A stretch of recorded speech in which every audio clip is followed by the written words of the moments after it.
باللہ من الشیطان الرجیم بسم اللہ الرحمن الرحیم ان الذین کفروا لن تغنی عنہم اموالہم ولا اولادہم من اللہ شیئا واولئک هم وقود النار۔ صدق اللہ العظیم۔ محترم سامعین اور ناظرین، آج ہمیں سورہ آل عمران کے دوسرے رکوع کی آیتوں کو سننا ہے اور اس کے مفہوم کو سمجھنا ہے۔ سب سے پہلے آیت کی تلاوت کی گئی، اس میں اللہ تعالیٰ نے فرمایا، بے شک جن لوگوں نے انکار کیا،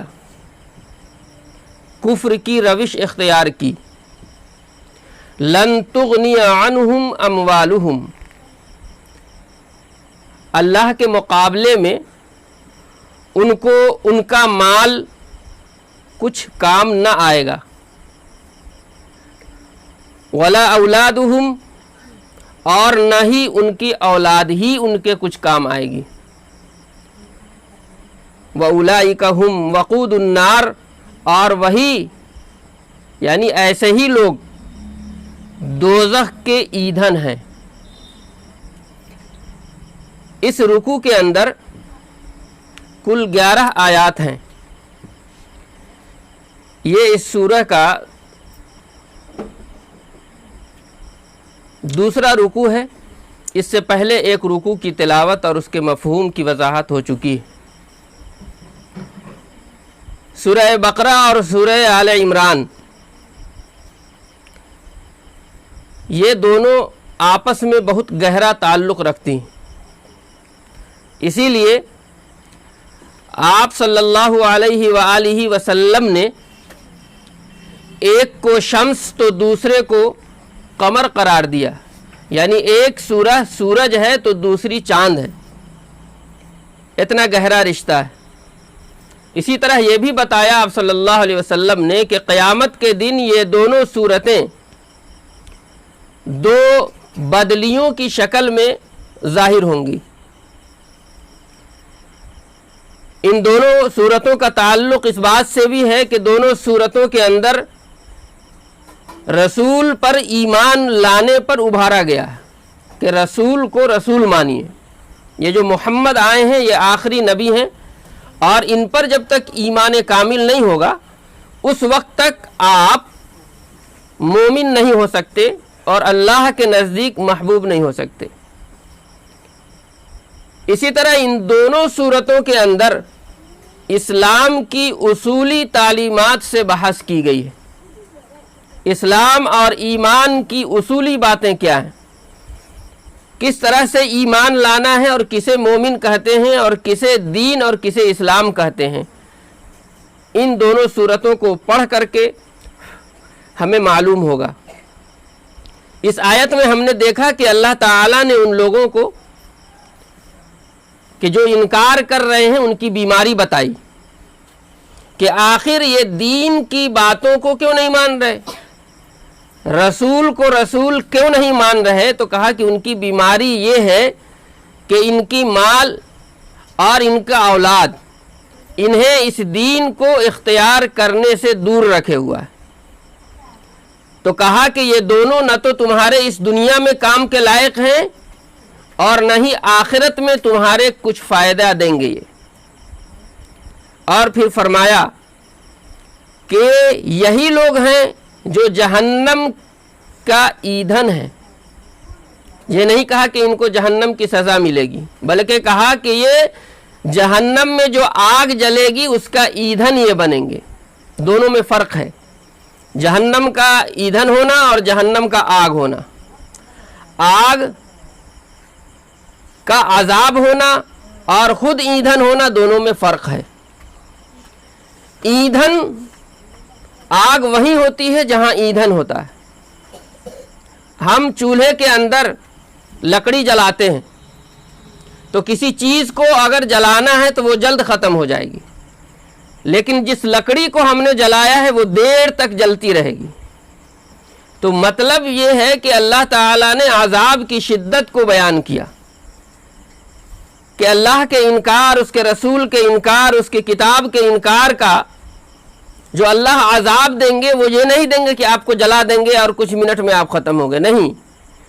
آپ کو ایندھن بنا دیں گے، آپ تو جلتے ہی رہیں گے مستقل، اور آپ کی وجہ سے دوسری ساری چیزیں جلیں گی۔ تو یہ بہت ہی بری طرح سے اللہ تعالیٰ نے ڈرایا ہے۔ اللہ تعالیٰ ہمیں جہنم سے بچائے، اور جو لوگ کفر کر رہے ہیں اللہ تعالیٰ ان کے اس روش سے بھی ہمیں باز رکھے کہ ہم مال اور اولاد کی محبت میں اس طرح سے گرفتار ہو جائیں کہ اللہ کو بھول جائیں اور اس کے دین کا انکار کرنے لگیں۔ اس کی تفصیل آگے کی آیت میں اللہ تعالیٰ آیت نمبر 14 میں بیان فرمائیں گے۔ سورہ بقرہ جس زمانے میں نازل ہو رہی تھی وہ زمانہ تھا کہ جب یہود اور نصارہ یعنی یہودی اور عیسائی کو یہ یقین ہو گیا تھا کہ یہ دین جس کو لے کر کے محمد آئے ہیں یہ بالکل صحیح ہے، سچا ہے، لیکن وہ لوگ ہٹ دھرمی کی وجہ سے اسے قبول نہیں کر رہے تھے۔ لیکن سورہ آل عمران کا جب نزول شروع ہوا اس وقت یہود اور نصارہ دو گروہوں میں بٹ گئے تھے۔ کچھ لوگ ایسے تھے جو ایمان لے آئے تھے، اور جو لوگ ایمان نہ لائے تھے وہ لوگ اللہ کے رسول سے معاہدہ کر کے ان کے ساتھ زندگی گزار رہے تھے۔ جنگ احد کے بعد جب ان لوگوں نے دیکھا کہ مسلمانوں کو شکست ہوئی تو وہ جو ایمان لائے تھے ان کا ایمان واضح ہو گیا، یعنی وہ ایمان دل سے نہیں لائے تھے، اس لیے لائے تھے کہ مسلمان اس ایمان کی وجہ سے اور اپنے قوت اور غلبہ اور طاقت کی وجہ سے دوسرے لوگوں سے جو کچھ بھی مال اور دولت حاصل کر رہے ہیں ان میں ہمیں حصہ مل جائے۔ اور جو لوگ معاہدہ کیے ہوئے تھے وہ بھی صحیح طور سے معاہدہ نہیں کیے ہوئے تھے دل سے، بلکہ ان کی لالچ یہ تھی کہ ابھی یہ طاقتور ہیں، ابھی یہ غلبہ والے ہیں، اگر ہم ان کا ساتھ نہیں دیں گے، ان کے ساتھ نہیں رہیں گے تو ہو سکتا ہے کہ دوسرے لوگوں کی طرح ہمیں بھی جنگ کے میدان میں شکست کھانا پڑے۔ اسی لیے اس سے بچنے کے لیے، اس نقصان سے بچنے کے لیے انہوں نے یہ راستہ اختیار کیا کہ معاہدہ کیا، ایگریمنٹ بنایا اور ساتھ رہنے لگے۔ لیکن جب دیکھا کہ جنگ احد میں ان کی طاقت کچھ کمزور ہوئی تو انہوں نے بھی مشرکین سے جا کے سانٹھ گانٹھ کر لی اور یہ کہا کہ ہم تمہارا ساتھ دیں گے اور تمہارے ساتھ مل کر کے لڑنا چاہتے ہیں۔ تو اللہ تعالیٰ نے ان کی حقیقت کو واضح کر دیا کہ یہ لوگ نہ تو صحیح مسلم ہیں اور نہ ہی صحیح معاہدہ کرنے والے ہیں، دونوں صفتیں ان کے اندر سے خالی ہیں، یہ لوگ دراصل جہنمی ہیں۔ اللہ تعالیٰ نے اگلی آیت میں فرمایا كَدَأْبِ آلِ فِرْعَوْنَ وَالَّذِينَ مِن قَبْلِهِمْ كَذَّبُوا بِآيَاتِنَا فَأَخَذَهُمُ اللَّهُ بِذُنُوبِهِمْ وَاللَّهُ شَدِيدُ الْعِقَابِ، کہ ان کا حال، ان کی حالت، ان کا انجام بالکل ویسا ہی ہے جیسا کہ فرعون کے ماننے والوں کا ہوا۔